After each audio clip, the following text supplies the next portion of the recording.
London Real, one of the coolest up-and-coming podcasts. It's Brian Rose from London Real. I'm back in this city, so if you see any bankers or brokers around, don't worry, they don't bite, and I've dealt with them before. This week on the show, we have Jon Ronson. He's a gonzo journalist who's written such books as The Men Who Stare at Goats. Yes, the same book that was made into a movie with Ewan McGregor and George Clooney, and The Psychopath Test, which is a book he wrote a couple years ago about how he went in to try to figure out who was a psychopath and ended up finding that he thought everybody was a psychopath. Jon rolled into the studio. He's like the coolest, nicest, straight up guy. He's Welsh, although he's moved to New York City, and he came in and told us quite humbly what it was like to kind of become a writer, become a famous writer, how he started off in Islington in a squat for 2 years from 18 to 20 and basically had no ambition whatsoever, and how he's gotten to this level, how he writes, what goes on in his head, how he hated New York City when he first got there. I don't know, it was a really cool show. He only had about an hour with us because he had to get on a plane to Dublin, but man, it was a quality one. I had mixed martial artist and writer for Fighters Only magazine, Peter Irving, in the house. Peter's read every one of Jon's books. He was so pumped and psyched and stoked just to be there, and Pete asked him some really good questions that honestly were beyond my scope, because I haven't read every single word that Jon's read, so it was great having Pete there, and both of us kind of got into the man's head who can write such crazy stuff, and it's nice to know that there's people out there that push the limits and write about these topics that I don't think I could ever conceive. So there you go. As you know, in a couple weeks, we have a free trading webinar brought to you by Alessio Rastani, the Robin Hood of Wall Street, and he's going to teach us how to technically trade and how he trades the markets and tries to preserve wealth and make a little bit of money. He's a smart guy, he's a prudent guy, and if you want to learn a little bit about your money as opposed to just sticking it in the building society or bank and whining about the bankers, and you want to know exactly how they do it, then click on the link below or go to leadingtrader.com/real. I'm going to be there. There's going to be a few hundred of us checking it out and trying to learn something about the markets and maybe how we can make a little bit of money and play the same games that a lot of these city boys surrounding me seem to play so well. So please join us for that. It's going to be June 6th at 7 p.m. British Standard Time, which will give plenty of people in the States kind of the early afternoon to check it out. What is next? We are sponsored by the good folks at X-Brain, as you probably know from the ads. They basically provide all of the Onnit products, the Alpha Brain, Shroom Tech Sport, the Hemforce Protein in the UK and Europe, and they'll ship it to you in literally a matter of days. No customs, no foreign exchange, and if you're going to order the products, honestly, there's no other way to do it, because otherwise you're waiting 4 or 6 weeks and it just doesn't come.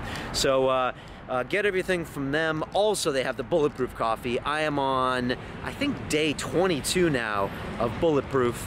I am really enjoying it. It's more of a diet and a lifestyle to me. I put that coffee with that butter and mix it up with the MCT oil in the morning.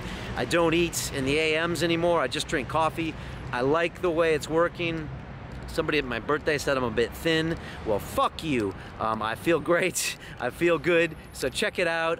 You know, for whatever it is a bag, it's really more of kind of a lifestyle change if you want to shake up your whole diet, because you'll end up not eating things that you used to eat. You'll not end up eating all those dumbass things for breakfast like croissants and cereals and all that garbage. So check it out. If you want to do that, go to londonreal.tv and click on the banner ads for X-Brain, or go straight to xbrain.co.uk and buy the products. You know I love the Shroom Tech Sport for training, and I love the Alpha Brain. As you know, I always carry it with me.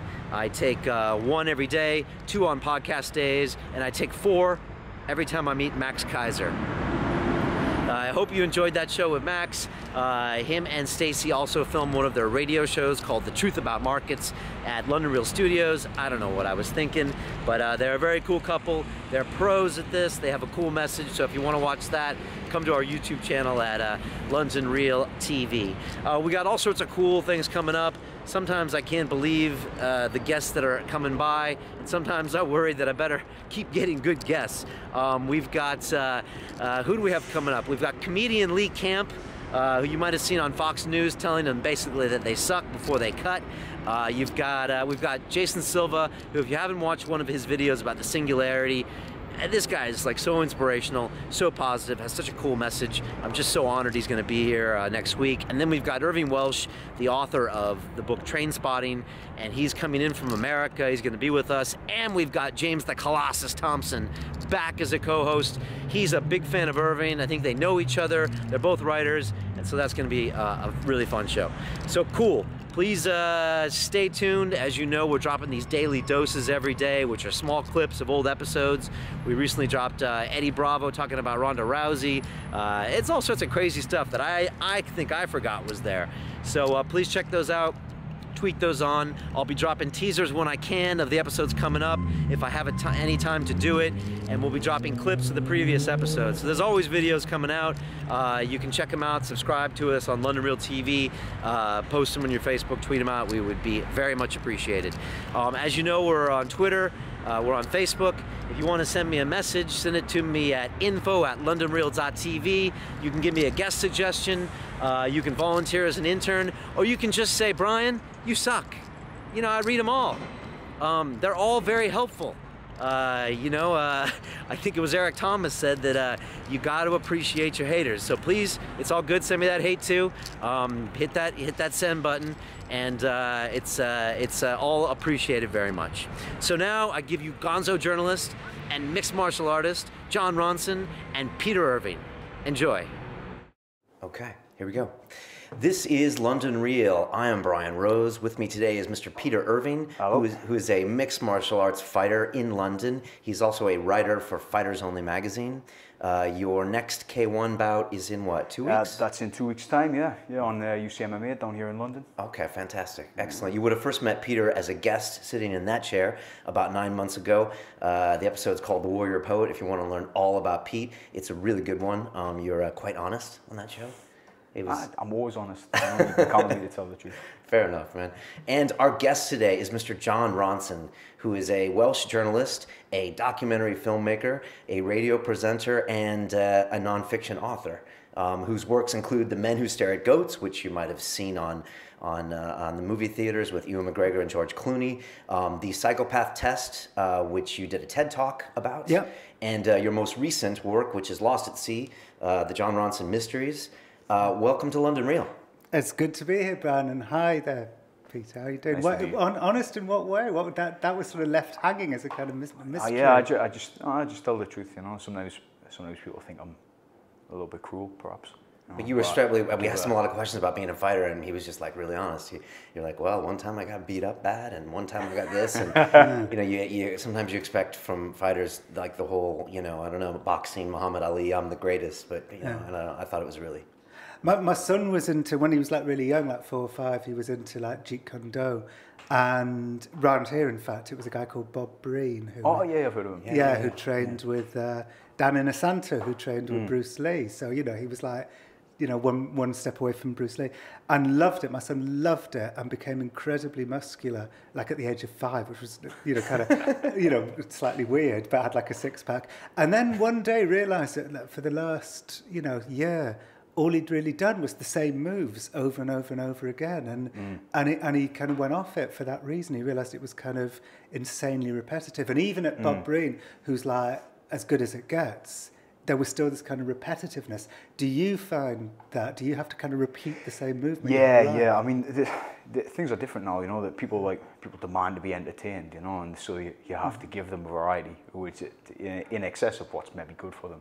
So actually, especially when you're young, repetition of fundamentals and basics is really the essential thing. But people get carried away with what's fashionable, especially with like mixed martial arts, which like Jeet Kune Do is like the predecessor of. It's so complex, and it's not really one sport. It's like an amalgamation of many. So there's so much stuff to cover that you wind up just doing too many things.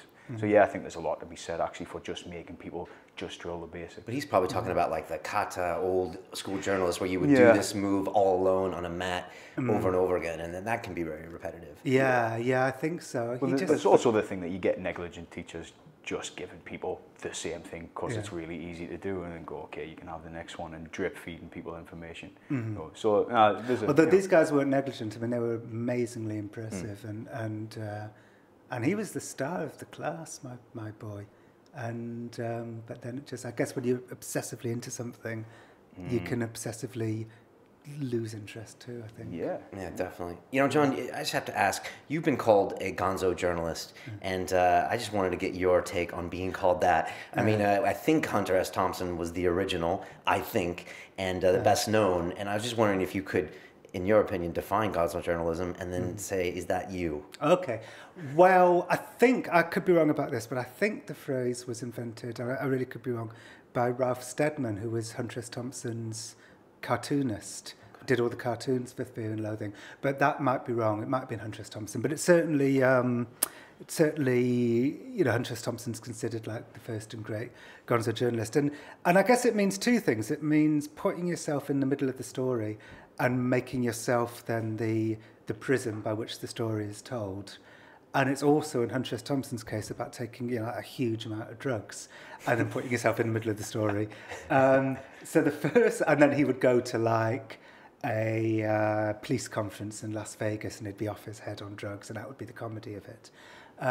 So the first part of it is true. I've always felt that putting yourself in the middle of the story is the most honest way of telling a piece of journalism, because when a journalist goes into the room, everything changes. You know, of course, everyone's like different. You know, I'm a rock thrown in a still pond.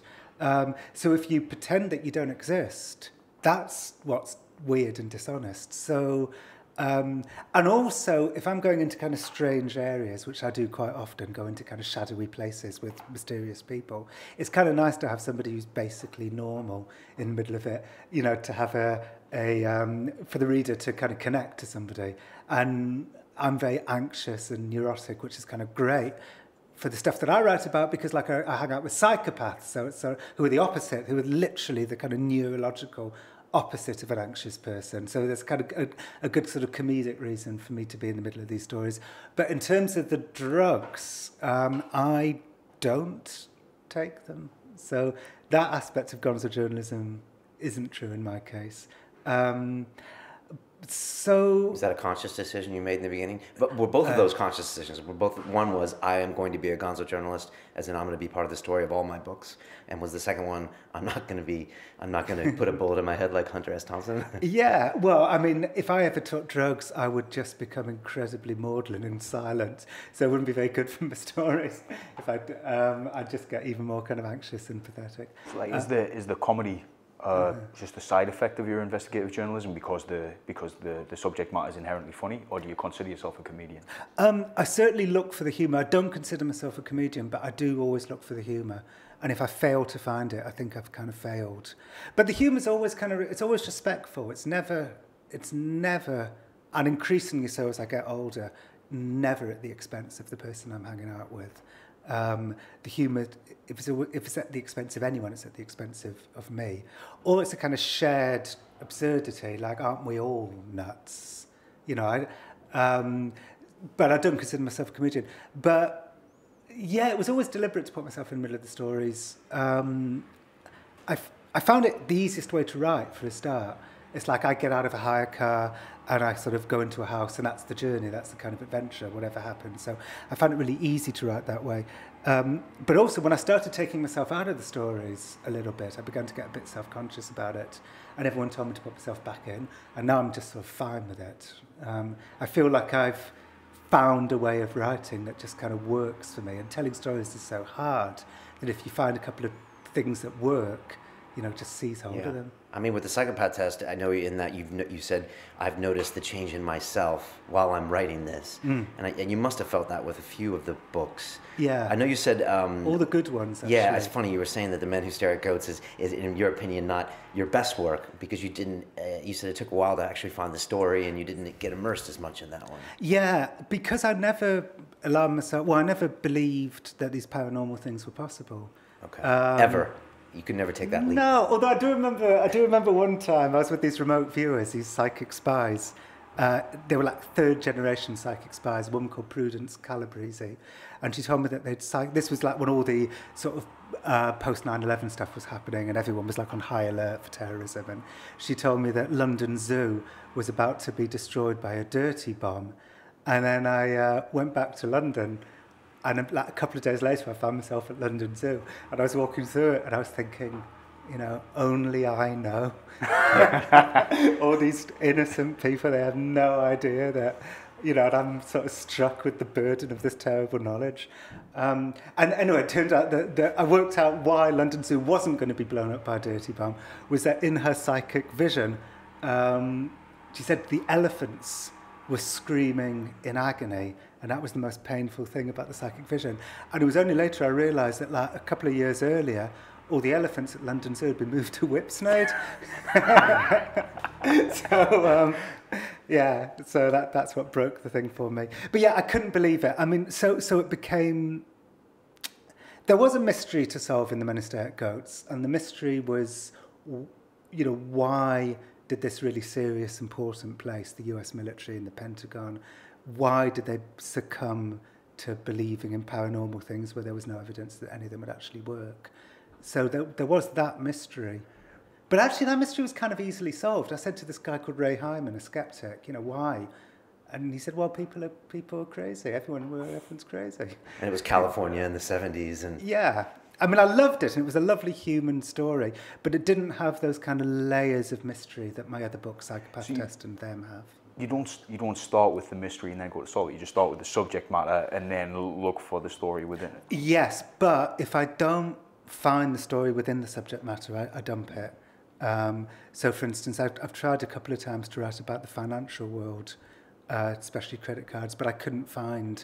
So that started with the subject, but then I just couldn't find the story, I couldn't find the mystery, and so I gave it up. Does it have to be a real story, or can you make one up? Yeah, no, it has to be a real story, and it has to be... Also, I do set myself difficult parameters. It has to be a real mystery that I really don't know the answer to.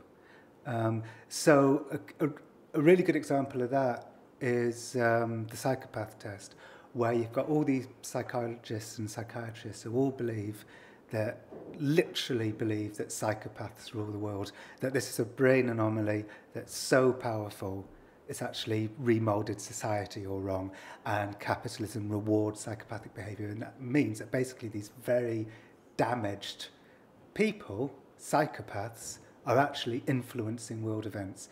And that kind of struck me as like an enormous thought. And I thought, in a sort of flash, I thought, A, is that true? B, can I prove it? Because actually none of these people had never done what I then thought I had to do, frightening as it sounded, was learn to become a psychopath spotter and then do a course, and then journey into the corridors of power to try and spot psychopaths in high places. And so immediately that was like frightening to me and genuinely mysterious. And so suddenly it like all fell into place, like, well, this is the book that has to be written. I can't remember if you drew a conclusion at the end. If you thought... Well, I mean, I'm such a liberal that the conclusion I drew was like, it's sort of true. One of the things that I like about your books is that you sort of leave it a lot out there for you to draw your conclusions and just sort of present the evidence in a very personal way. And then the other thing that I liked as well is that you sort of unite all these pretty disparate stories. When I came to explain what was in the Psychopath Test, I was thinking, I don't know, the David Shayler stuff wasn't a psychopath at all. And I remember reading through it thinking like, this seems perfectly it worked perfectly. I thought it was great. And then when I came back to think about what was in there, I think, how did you string that together? Which I thought was a real skill. And then when I read criticism for this, actually The Guardian themselves, which I thought was a bit cruel, considering. Yeah. Oh no, they love to. They don't seem like that's cruel because he works there. Yeah. So that. But I thought I was going to mention A. Gill as well, which I thought I'd get you started on that. But that's what I thought was great, and then that's what seemed to be the thrust of criticism that does get tossed your way. And I think it's a fine line. When you tell, I think I only knew this word because Louis Theroux used it to describe the first book, Them. He said it was picaresque, and I think picaresque is the word that's used for telling that sort of journalism. When you're kind of on a journey and you meet people like Don Quixote, you know, and you kind of form a sort of narrative for meeting these disparate people. And I agree, I think it's a fine line, and when you get it right, it's great, but it's very, very easy to get it wrong. The David Shayler thing, actually, you've pinpointed the thing that I'm most... to this day, I can't work out. It's this kind of strange chapter towards the end of the Psychopath Test where it does feel like it's taken an odd turn. And I'm still... Kind of, for me, the jury is still slightly out about whether that was right to be in the book or not. It seemed reasonable at the time when I was reading it, Yeah. and then I couldn't figure out what it was doing there after the fact. Well, I can tell you what it was doing there. And it's that, and it sort of answers the previous question about whether I do think the psychopaths rule the world. What I began to realise was that in becoming a trained psychopath spotter, it had sort of turned me a little bit psychopathic. I was spotting psychopaths everywhere. I was like shoving everybody into a box marked psychopath. And I was trying to reduce everybody to their maddest edges. It was a really, you know, it was a kind of it was a kind of morally problematic. Who've you spotted? Well, you mentioned A.A. Gill earlier, classic psychopath. Who is that, by the way? He's he a critic? He's the Times literary critic. So Yeah. Okay. I don't, you know, I've never actually seen him, but I sort of picture him as he's a dandy. Yeah. So did you take like a few months after the book was finished where your psychopath radar kind of eased off a little bit? Well, no, it happened in the book, actually. It was like it was a sort of moment for me. Because, yeah, the first thing I did after becoming a professional, well, I wouldn't say professional, but certainly certified, because I have a certificate of attendance, psychopath spotter, was instead of thinking, you know, will I put these powers to philanthropic good, I thought, no, what I'll do is think about all the people in my past who have crossed me to see which of them I could out as psychopaths. So obviously the first was A.A. Gill, who he'd just written this column in the Sunday Times saying that he'd shot a baboon on safari because, like all of us, he wondered what it'd be like to shoot a person, which is classic psychopath. Plus he gives all my television documentaries very bad reviews, which is classic psychopath. Yeah. Actually, I put some of this in the book, and then I bumped into him at an awards ceremony about a year later, and he came bounding up to me, and he said, you know, I hear you put me in your book, I would never sue another journalist. And I said, you know how you said you once shot a baboon on safari because, like all of us, you wondered what it'd be like to shoot a person? I said, that's not all of us. It's not a normal thing to think. It's just you. And he said, well, you don't hunt, so you wouldn't understand. So I said, I sell more books than you do. Classic psychopath thing to say. No. What that actually means is that I won. Oh, okay. But anyway, so I became this sort of chronic, because I have no evidence that he was a psychopath. So, but I became like drunk with my psychopath spotting powers.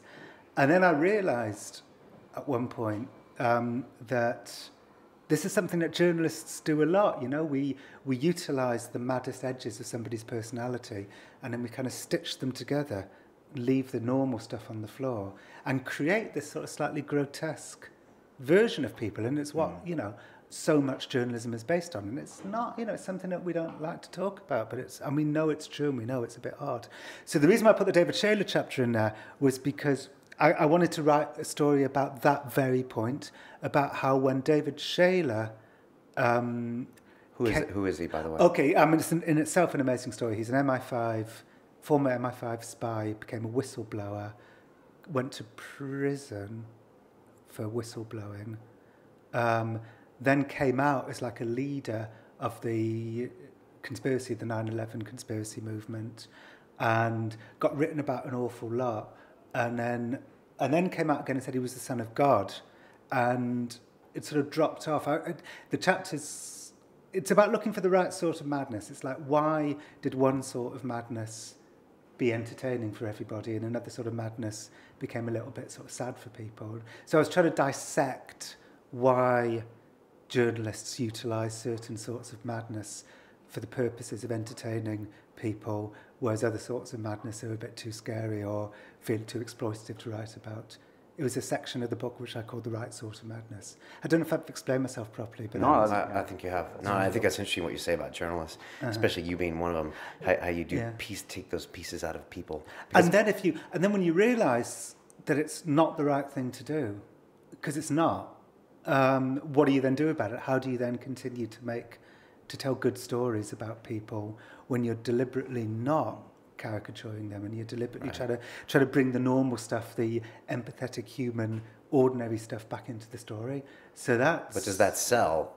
Well... Or does it have to be done in the exact perfect way? Yeah, it doesn't always sell. This is the problem, you see. I made this documentary a few years ago about the Alpha Course, which is teaching agnostics how to become Christians, and I was so careful to make everybody in it seem lovely, and no one watched it. No one liked it. But I think I've reached a really good place now where I can write about people in a way that doesn't humiliate them whatsoever. It's full, rounded human character portraits. Doesn't shy away from putting in people's absurdities, but it's always... what's always at the heart of this is the realisation that we're all absurd, and if we put ourselves above them, then we're lying to ourselves. And now I feel like I've actually managed to do all that in a way that people also want to read. Do you ever pitch your publicist something and say, I'm thinking about doing this, and they'll be like, it's not Jon Ronson enough. It's not weird enough. Well, I sort of...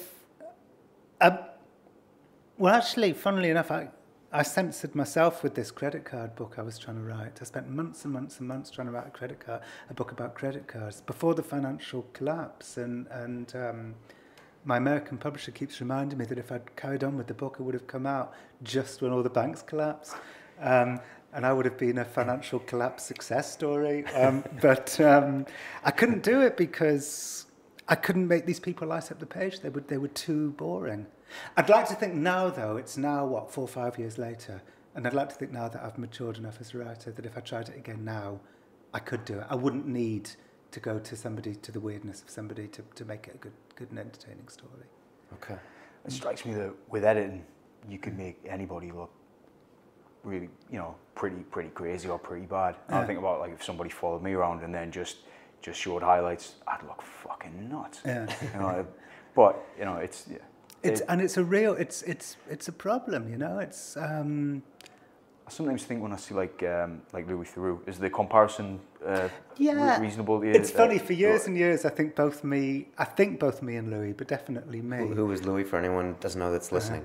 He's a lot of people compare the two of us. He's a documentary maker. I mean, he doesn't write much, and I don't do hardly any TV anymore, but we write very similar subjects. In fact, to the extent that one time I was in this white separatist compound that was like so far into the middle of nowhere that it took us like 8 hours to get there, and there wasn't a shop for like 76 miles was the nearest store. And I turned up, and the first thing somebody said as we got out of the car was, "Oh, we had Louis Theroux here last week." So that's how much the two of us were kind of connected. And for ages, I think we were very aware of each other because we were forever being compared to each other. But now that we're older, we're sort of fine about it now. But anyway, yeah, you were saying about... I don't know. I like Louis Theroux. I'm a fan. But he sort of... The stuff that he gets criticised for is that he sort of comes across a little bit coy and sort of deliberately naive, but he clearly knows what he's up to, and then ingratiates himself with people and gets them to reveal their weirdness, and that's like a mechanism to make them drop their guard, or at least that's what he's criticised for. Yeah. I don't know. I find him more a little bit warmer to your subjects. Yeah. Well, I think I think both me and Louis, as we've got older, have got much better at not doing that. And in fact, the latest stuff that Louis has done, he's done some incredibly, the last couple of years, he's done some really interesting stuff. In fact, very similar stuff. Once again, I saw him at a party when I was just finishing the Psychopath Test, and I said to him, please don't make a film about psychopaths. It will fuck me. Because we're constantly doing the same thing. He made something about over-medication of children in America, and I write about that in the Psychopath Test. He did something about these civil commitment centres for paedophiles in America. It's this extraordinary thing that and very connected to the psychopath test, actually, again, that if you score high on certain checklists, if you're a convicted paedophile and you score high on certain checklists, which are quite often taken in your absence, you're not invited to take part in your own diagnosis, and then it's considered that you've got a much greater than higher reoffending possibility. Once your prison sentence is done, you're kind of taken from prison and taken to these civil commitment centres, which are like something out of One Flew Over the Cuckoo's Nest, and you're kind of shoved there for the rest of your life. And which obviously, if everything I just said is true, you could say, well, yeah, that's fine. But a lot of people who work at these civil commitment centres are like utterly convinced, and you'll see a lot of them have given interviews to the press over the years, that a huge number of these people in this prison are of no threat to the public. They did their prison time and they should be let out, and yet they'll probably spend the rest of their lives in these kind of airless places. And so Louis I write a bit about that in the Psychopath Test, and Louis went into one of those places and made a documentary about it, which is quite a lot about the sort of tyranny of the relationship between psychiatrists and these patients, and how the patients had to act in a certain way towards the psychiatrists, who were these kind of nurse ratchet types. It was really chilling, and there was nothing in those documentaries that were sort of morally problematic as far as the way Louis dealt with people. So I think he and I have both.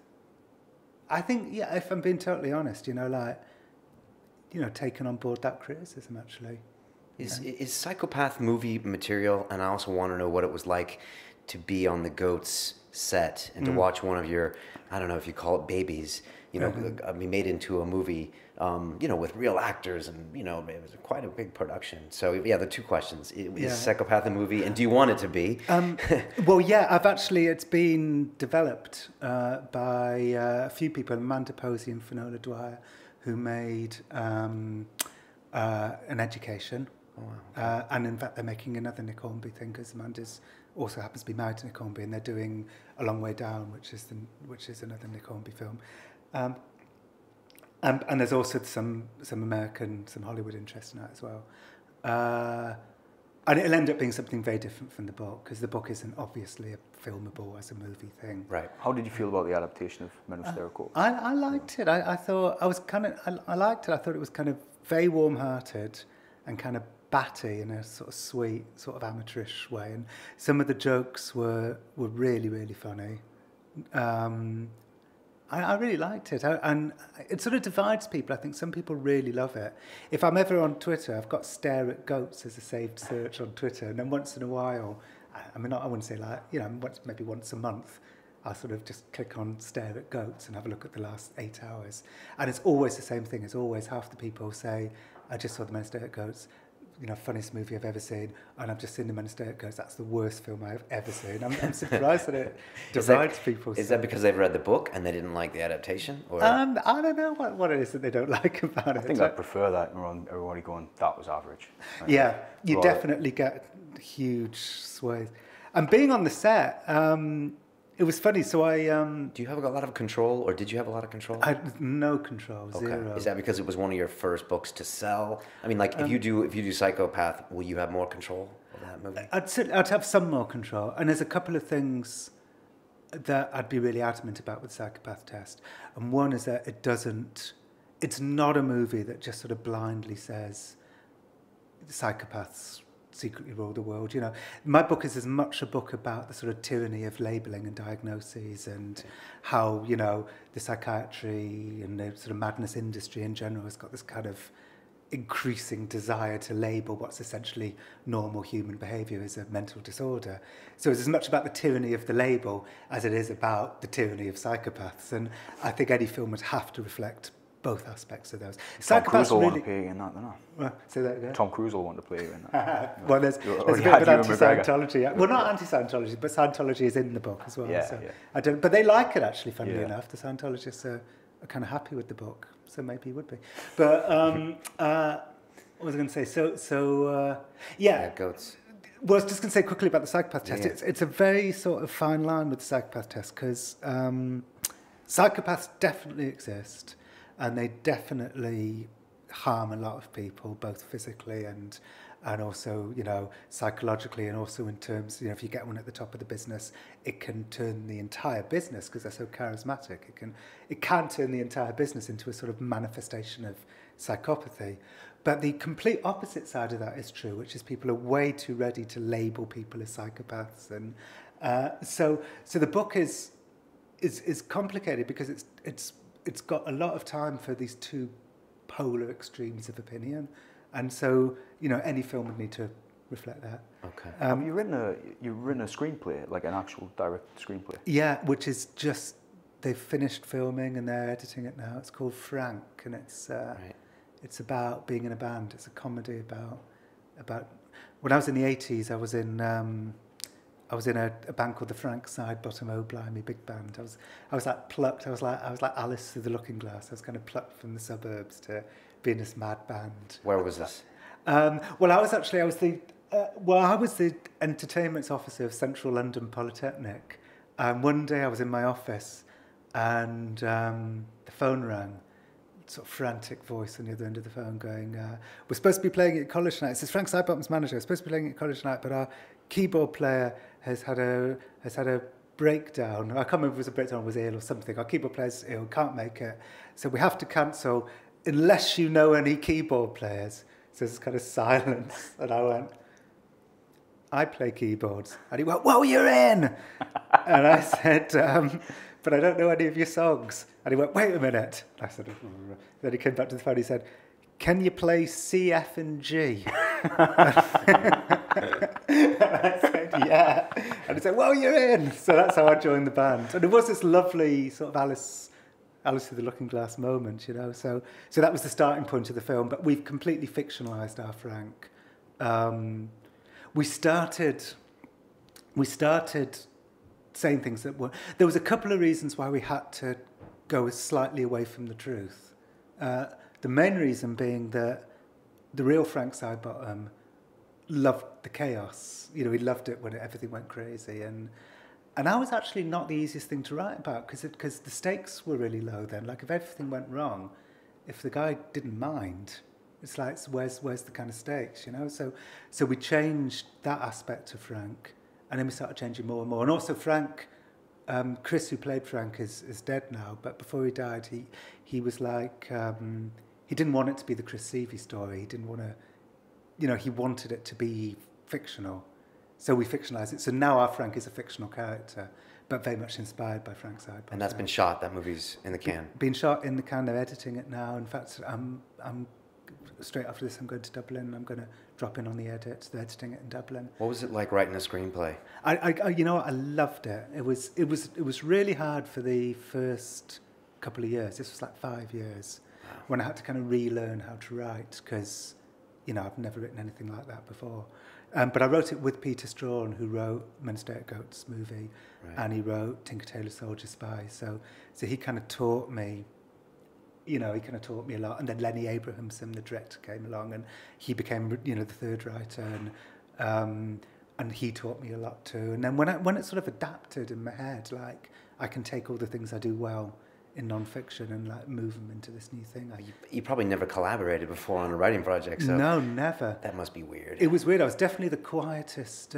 We'd have these conference calls. It made me realise how conference calls and sort of brainstorming sessions are terrible for the introvert, because like we'd have these like 45-minute conference calls where I'd be like Peter and Len would go, no, and I'm like totally silent for like 45 minutes. But no, it was all great. I mean, Peter and Lenny are both genuinely brilliant people. I mean, you know, Tinker Tailor Soldier Spy, you know, everyone loved, and Peter really is a brilliant screenwriter, and Lenny is a brilliant director. So I was incredibly lucky to have. And then were you on set for that movie as well? Only for 2 days. The thing is, there is no place. I mean, people are always surprised when the writer. There's no place for the writer, you know. And in fact, I think they actively. I think you're actually not wanted. It's not like not only that there's no place, you're actually not wanted. And the Irish Times interviewed Michael Fassbender about our Frank film. They went onto the set, and they said to Michael Fassbender, "Have you met Jon Ronson?" And he went, "No." And he said, "Why? You know, why did you not want to, you know, meet the writer?" And he said, "Because films can't be one person's voice. It's too easy. I mean, I would love to go on a film set and tell everybody exactly what to do, but that's not how films work, you know. Michael Fassbender has to be the author. Lenny Abramson has to be the author. Donald Gleeson, you know. Everybody has to be the author. It's like a relay race, you know. You can't give the baton to somebody and then frantically run after that person to try and get the baton back, you know. That's a good analogy. So film has to work that way, and it's rightly so, and that is what it is. So you were on the set of Goats, and you... I did nothing. I stood there for 2 days. The first day it was like, oh my God, the author's on the set. Oh, how nice to meet you. And then the second day it's like, why is the author still on the set? So in fact, me and Peter went to the beach instead and started writing Frank. Okay, but the screenwriter's on set, or not? No, they don't want to hear that either. No. They've already passed the baton on to the director. Exactly, exactly. And, you know, really, I really think, and rightly so, you know, I really think that.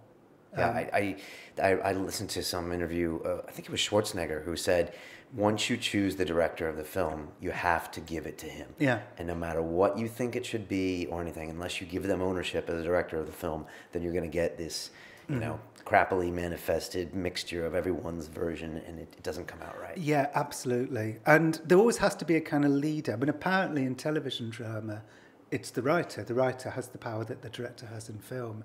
So it's sort of, it's kind of strange that's happened in film. But you know what? It's not strange. And I'll tell you why it's not strange. Because in film, it is all about pacing and aesthetics and mood and tone. And all that stuff is created by the director. And then I don't think TV has really got the time, has it, to create like incredible tone and look. And so what TV is very good at is story. And so that's why the kind of writer is king in TV. That's why Psychopath should be a TV show, like Game of Thrones, like 10 episodes, and you can really get into all the ideas. Because if you try to like get all of these really weird perspectives that you have and try to cram it into a 2-hour film, I don't know if it's got to be done really well. Otherwise, they're not going to get all the nuance you're talking about, I don't think. Yeah, although Just when it does work, it works. And I'll produce it. No. Yeah. Sorry. I mean, when film works, it works brilliantly, right? When it's more simple. And I mean, you know, for me, the greatest film of the last 5 or 10 years by a mile is Let the Right One In, the Swedish. That's very good. Yeah, and did you see the remake? You see the American remake? I didn't want to be heartbroken. Yeah, did you? I watched a bit of it, and if you hadn't seen the original, it would have been an entertaining movie. Just like with Dragon Tattoo. If you hadn't seen the original, it wouldn't have bothered me. But I saw both of the originals, and I liked them quite the way they were. So. Right. Well, you know, look at that film. You can write the plot of that film in one line. I won't do it because I don't want to give any spoilers away. But it's the most beautiful, emotional. It hits you on such a level. And it's a very simple story. And so film can work. The simplicity of film can work really well if it's done right. But was it not based on a book? Yeah, it was. And he wrote the screenplay, actually. Oh, right. Unusually, I think, for most times. Nick Hornby said to me, I should never adapt one of my own stories because, you know, you spend ages building the castle and then you have to knock it all down to rebuild it in a different way. So, yeah. Do you ever fancy writing fiction? Well, Frank, actually, it's so far from the true Frank Sidebottom story now that it is fiction. It was hard, though, because, like, you know, if I was writing about this, you know, from the minute I walked in, everything that happened would be my material, you know. But, you know, you walk into a room in fiction and there's no fucking room. There's nothing. It's like you can do anything in that room. And it was the infinity of fiction that freaked me out so much when I started writing Frank. If I wanted to, I could put my Frank, I could have him jump in the air and land on Jupiter. I mean, I couldn't have done that because of the budget, but, you know, theoretically you can do anything. And I found that infinity, like, completely overwhelming. Like some boundaries. Yeah, but then what I realised that was so revelatory for me was that, you know, so you begin to create these characters, and then, you know, so then when Frank starts acting that way, you begin to realise, well, he wouldn't act in another way. So you do start creating boundaries. It's all about creating boundaries, and the further into the process you get, the more it becomes like journalism, because the more stuff is then existing to be moulded. What's New York like? You moved there 9 months ago. Part of me thinks that the evolution of Jon Ronson, of course he must have to move to New York because it's a sea of more ideas, but is that why you moved there, and what do you think? I have no idea why we moved there. Honestly, it was like completely on a whim. And for the first 5 months, I hated it so much. It was like, we were finding it hard to adapt, and it was unbelievably cold, and you've never experienced cold till you've lived through a New York winter. It was unbelievable. I felt like I was being attacked by the weather. So I'd have all these kind of difficulties, lots of personal difficulties, that then to try and solve, I had to like get through, these vicious weather. And I kind of hated it. I was very miserable, to the extent that I did this TV show when I was there, and I can't watch it back because I just look so unhappy. But then something happened around, we're like mid-May now. We moved in August, end of August. And something happened around March where like everything got better. The weather got better, and all our problems, all our sort of difficulties disappeared. Make a few friends. Yeah, well, I sort of knew some people anyway, and I'm doing some stuff for This American Life, which I've been doing stuff for, I sort of feel like I belong there, and suddenly I kind of really love it. I really love the fact that you can wear shorts all summer. And how does that affect your creativity? Well, I mean, I'm still writing frantically and anxiously, and thinking that it's all going to collapse. But the cold weather, hot weather, didn't make any difference to that? Or happiness or unhappiness? Or do you find some of your... Happiness, definitely. Yeah. I was better so ideas miserable. are born out of happiness? Actually, no, better ideas probably born out of unhappiness. So probably creatively having such a miserable time. Were you thinking that the whole time, like, this winter's horrible, it's going to pay big dividends in my writing in 1 year? I wish I could have found something to hold on to, but there was nothing. I started hating it so much that even the words New York written on a piece of paper would, like, fill me with misery. But I'm really glad we stuck it out, because suddenly I really love it. I feel you. I lived there for many years, and I find it to be really intense when I go back, almost sensory overload sometimes, just with all the taxis and the traffic and everything. It's just like on all the time. And sometimes it's great when I was younger, but now I just find it a little crazy. But right, where did you live? I was in East Village. Okay, I was always, best place to live. Yeah, it was fun down there. Always, and it's kind of low rise, and every place is different. But well, it's the last place. I mean, the Lower East Side seems to be the last place that hasn't been Giuliani'd up into some sort of, overly safe. Yeah, it's probably there now. You probably have to go into Brooklyn and these places. Although some parts of Brooklyn are probably becoming... Yeah, my God, you should... Are you on the lookout for madness when you're going around? Is it the same way that we were looking for psychopaths? Do you just always look for weirdness? Or? Well, there's definitely a lot of madness near where I live. I did begin to think of it as the place where people yell at nothing. But is there madness? I always wonder in Manhattan, is there madness there anymore? Because it seems all built up and everything's been pushed out. So do you have to go into Queens and deep into Brooklyn to find the real crazy people that used to be on Avenue B 15, 20 years ago? Well, there's different sorts of craziness. And actually, I think one thing that's really happened in New York, which I'm not going to write about, I thought for a while whether I should write about it, but I've decided not to, is this incredible pressure there are on kids, not just in private schools, but in public schools as well, to be excellent. There's a madness in New York about the pursuit of excellence, which really surprised me. Because over here, like, if you fail maths, so what? You'd be good at something else. But over there, there is a kind of pursuit of excellence, which I think puts incredible pressure on everybody, and it's become a sort of self-perpetuating thing, which really surprised me. Actually, I think kids kill themselves. There's a fancy school not too far from where we're living called Dalton, where a kid, and I know this happens all over the world, but it did feel like a very New York story to me. A kid wasn't prepared for a Latin test, so he cheated, and then he was caught cheating, and he immediately went upstairs to the roof and jumped off. And as I say, I know that happens all over the place, and then conversely, you've got this thing called stop and frisk, this NYPD policy, where the kids who aren't the excellent ones, the kids who are kind of deemed problem kids by virtue of their colour or where they live, are being stopped and frisked like every day on the way home from school, and it's unapologetic. Is that just a New York City right? I wonder where else it goes. When I heard that, I was like, I didn't think that was constitutional in America, but Yeah. but apparently they can, and then they try to limit it to suspicious people, and then obviously there's for racial profiling, and it's total racial seems profiling. pretty horrible to me. Yeah, it's people who don't look like. Well, and in fact, gentrification. I wrote a little bit about this in this piece I just wrote about internet outlaws. That they sort of gentrify the cities and then move everybody, into the ghettos, and then police the ghettos. They stop and frisk. So basically, if you're in Queens, if you're in Astoria, Queens, you're like a mile away from hipster Brooklyn, and it's like if you don't look like a preppy hipster, you don't actually even have to be black. You just don't. It's like if you just look like a kid who's not a preppy hipster, you're stopped and frisked on your way from school. Maybe 3 or 4 times a week. I don't think that's limited to America. I know it happens. Same phenomenon here. It's true that, like the London riots, if you ask kids why they rioted, they would say, we felt humiliated by constant police aggression. So I agree with you. But again, it feels like a very New York thing. And also, the policing in New York feels very aggressive. They do carry themselves in an aggressive way, and it is a definitely don't mess with us type of aura that hits you. Yeah, I feel. I didn't know they could stop and frisk in the UK.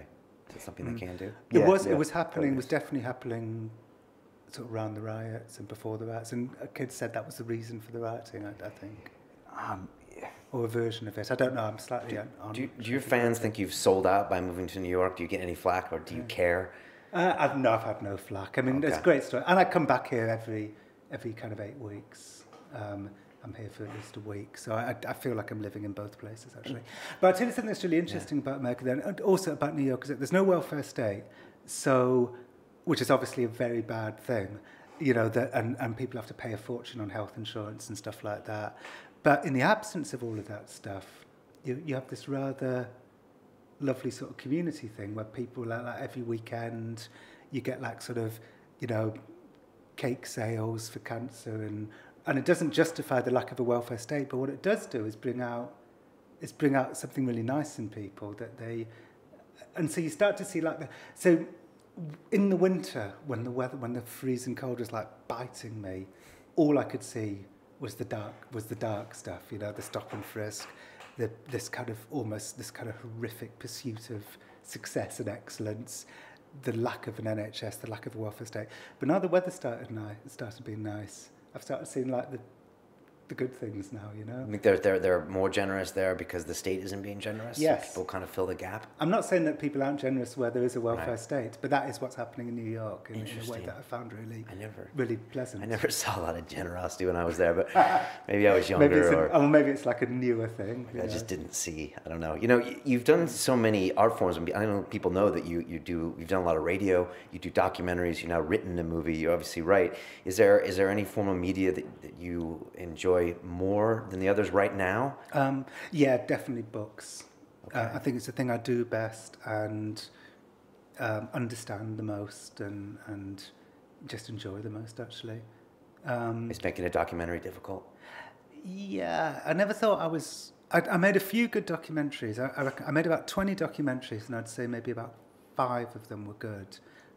It's a lot of documentaries. But it also means that 15 of them were a bit shit. So I began to realise I was just better at writing books. I was just better.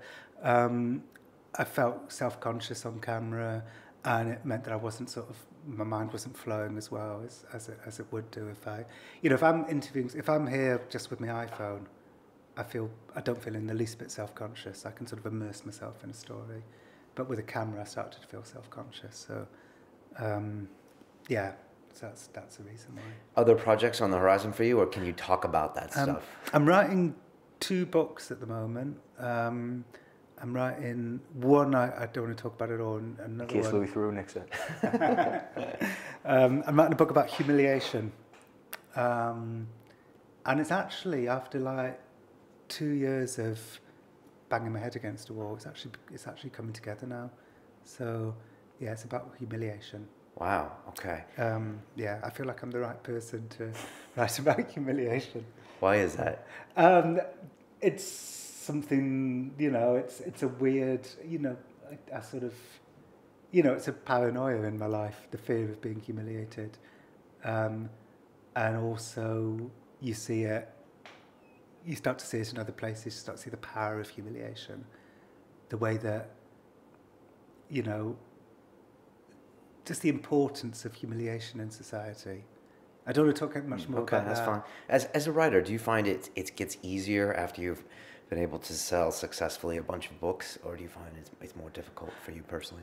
It buys you more time, because if your books are selling, then, you know, it means, I mean, it buys you a little bit more time because it means that you're getting some royalty checks, so you're not like desperate to finish something because you're, you know, it's still, you know, you're making a bit of money from your previous books. And it also buys you more time because it means the publishers have to trust you that you'll only deliver a book when it's good, because you don't want to let people down. I mean, you know, I would never deliver a book that I don't think is, you know, that I wouldn't feel proud to stand up on stage and talk about. I think if I did that, you know, everyone would rightly go off me. So so that's the easy stuff. And the hard stuff, I think, is that the older I get and the more mysteries I solve in my mind, I can't go back there. So I can't go back to the paranormal world or the military because of the men's scapegoats. I can't really go back to the conspiracy world because of them. I feel like I understand what conspiracy theories are all about now. I can't go back to the mental health world, although I might actually go back to the mental health world because it's so big and wonderful and you know, fascinating. So that's one exception. But it does mean that the amount of things you can write about slightly diminish as you understand the world more. Because I could only write about something that I don't understand. I don't know why that is, but for some reason that's the case. Well, it makes you the accessible point again, doesn't it? You know, if you're the newcomer. But there are writers, aren't there, who write about exactly what they know. You know, you get like historians who will write lots and lots of books about a period of history that they know like the back of their hand. But for some reason with me, it has to be a world I don't know and want to learn about. That's like your style, I think. I think that's what people kind of want to see you jump into this new world, get submersed in it, find out what's crazy, how it affects you, and it's a good, then like report back to us. Yeah, and sort of funny stories about serious, important things as well, you know. Yeah, exactly. You did this Robbie Williams, Radio 4 show where he was going into the UFOs, and I just wondered how you got hooked up with him and how you enjoyed that process. Yeah, it was really great actually. That I just want to check the time, and we're fine. Yeah, we're good. Yeah, we're good. I got a call out of the blue in about 2005 actually from Robbie Williams. Well, actually from Catelyn Moran, the writer, who said, "Stand by your phone. Robbie Williams is going to phone you." And then I thought to myself, well, I find that too stressful. So what I'm going to do is turn my phone off. And then if he wants to leave a message, that's fine. So I did, I turned my phone off and went out for dinner. I came back and there was this really long message from Robbie Williams.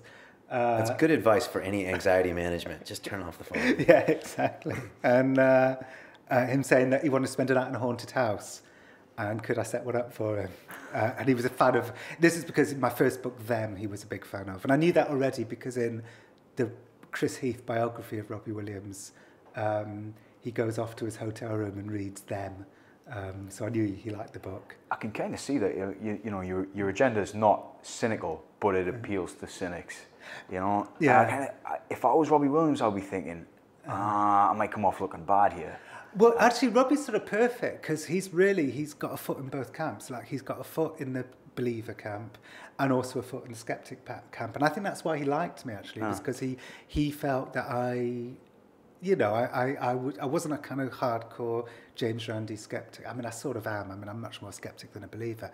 But I don't attack believers. You know, I sort of, you know, it's like a shared... you know, empathy of the kind of craziness of the world.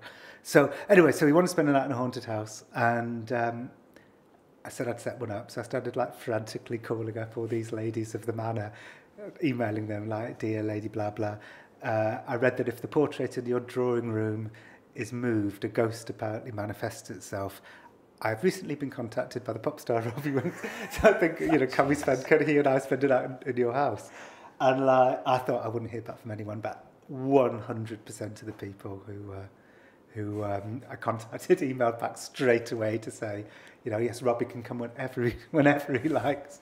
I said, I wrote about it and said like they were throwing their ghosts at Robbie as if they were their debutante daughters. Anyway, then Robbie changed his mind and said he didn't want to spend a night in a haunted house after all. So I kind of got a bit grumpy and thought, you know, no wonder Robbie Williams and ghosts get on so well. They only ever manifest themselves when it suits them. But then we kept talking. Very good. And I liked him a lot and went to stay with him in LA and spent a week sort of in Beverly Hills staying with him and liked him hugely. And then eventually he said he was going to go and meet alien abductees in Nevada, and did I want to come? And I said, for a guy who's maybe a little bit sensitive about being perceived as losing his mind a little bit, he's picking funny subject matter to get involved in. True. It was definitely, I mean, I came up with my sort of cod psychological theories as to why. And it was basically, I felt, you know, in this world, there's nobody more amazing than, you know, being Robbie Williams or Madonna or Lady Gaga, you know, player. And he is that person, and he found it wanting. So he was looking for something even better. And what's better than that? And also, I think he was really frazzled. He'd just come off this tour where he was playing, like, it was one of the biggest stadium tours of all time. And one thing I began to realise very quickly about Robbie Williams is that he really didn't like standing on stage in front of 50,000 people. You know, he did it because he knew he was good at it, and that's kind of what he had to do. But he didn't take pleasure from it. You know, he found it really difficult. And I think he saw me, actually, and the whole UFO thing as like a holiday from his real life, you know. And some people said that it was a sign that he was going crazy. But actually, I always saw it as the opposite. I thought the stadium tour was the thing that had turned him crazy. And all of this was the thing that was making him better again. And yeah, and I still think good observation. That, yeah. And so he threw himself into this. You came along and kind of documented it. Yeah, and it was a lovely thing, you know. We had a private plane. He had a private plane. The funniest moment, my favourite moment of the day actually, was when we turned up at the private plane, and the woman was standing there, and she says, you know, Mr. Williams' friends, you know, welcome to your plane. This is your plane for the day. I want to tell you something. She said, I want to tell you, Snoop Dogg uses this plane a lot. What I'm saying is, you can do anything. And there's this kind of silence. So we all looked, because we're all like in our 40s now. None of us could kind of think what anything could possibly entail. So so Robbie's friend Brandon said, are we allowed to stand up as the plane lands? So that's what we did. That was our version of it. Like Babylonian hedonism. It was like, whoa. I like it that Snoop Dogg's held up as the standard for. I'm trying to. You can't imagine anything so bad that Snoop Dogg hasn't done it on a plane. I know. I'm trying to imagine what it was. What they did. What an amazing. Yeah. So I don't want to make any suggestions, or I'm going to tick boxes on the Psychopath Test list. Wow. So you did that with Robbie. That must have been a nice kind of break and aside. Do you get requests like that from celebrities to kind of jump on this project or that, or did you get more after Robbie's? No. I mean, and rarely. That was definitely a sort of one in a million. Nothing like that's ever happened since I can think of. But if you're a celebrity listening and you want to do something crazy, they should contact you. Feel free. And in fact, Robbie will vouch that he was very happy with the results. Okay, it's a good reco. Well, you must get approached by young writers all the time, and we always ask our guests here what they would say, you know, to the 20-year-old listening. And I mean, just curious what you say to someone who wants to become a writer. I know that's a really general question, but what do you usually tell people? Well, I mean, I do have answers to this. I think you've got to find something that you're genuinely passionate about, because that passion really comes over. If you're writing journalism, if you're writing non-fiction, there's very few journalists out there, I think, who actually care as much about the way they write, the sentence construction and the kind of literary merit as they do about the story.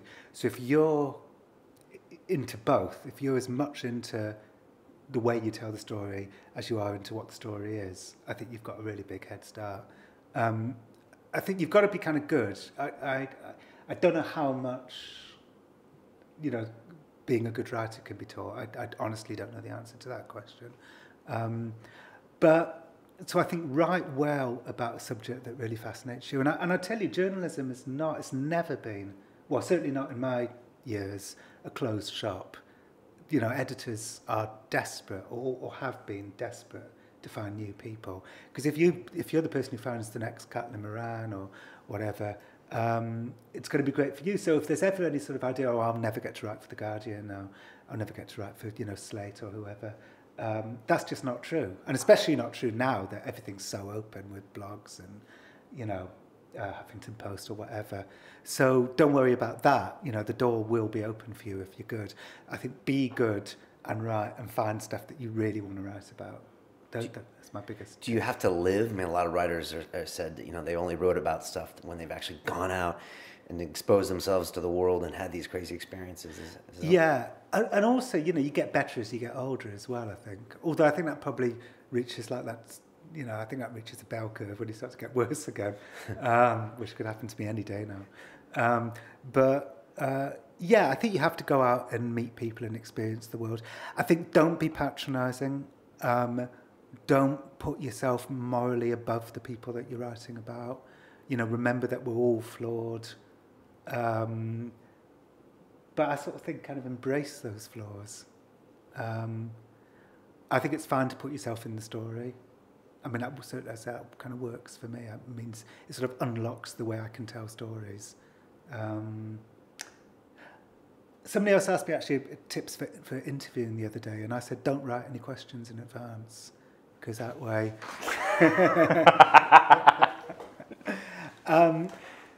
I mean, this has been a wonderful, fluid interview, so I'm not. But I do think that if you take away that safety net, you have to then...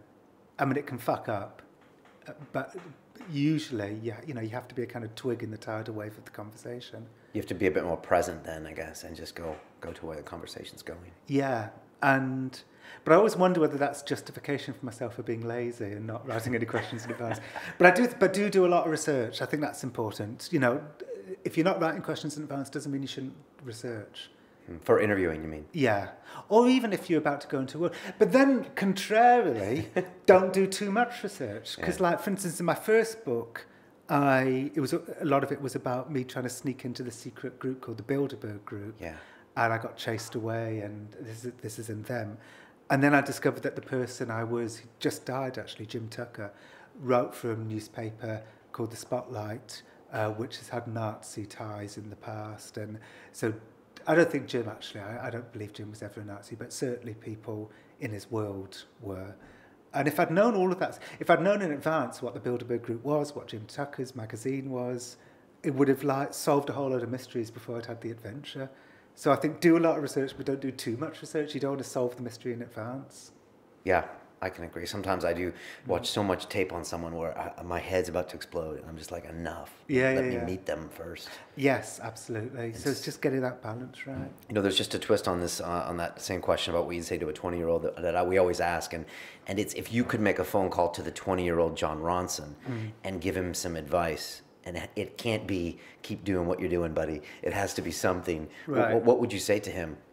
What was he doing? The 20-year-old Jon Ronson. You know what? He was a total slacker. I was living in squats. I had no ambition. I was living in a squat in Islington called Strang House.